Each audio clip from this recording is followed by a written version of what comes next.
Jericho Rosales nadulas ng sagot, nang may magtanong sa kanya kung nasaan si Janine. Nasa bahay ko. Nasa puso ko.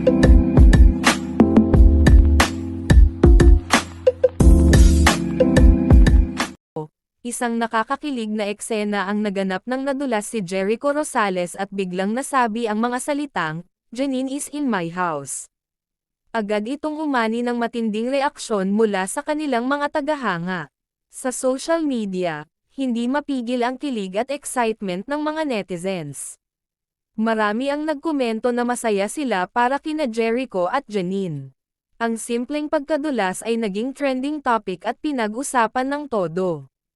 Hindi maitatanggi na kinilig ang mga fans sa ideya na magkasama na ang dalawang sikat na artista. Pinatunayan nito kung gaano kalakas ang suporta ng kanilang mga tagahanga. Ang iba'y nagsabing para itong slip of the tongue na may malalim na ibig sabihin.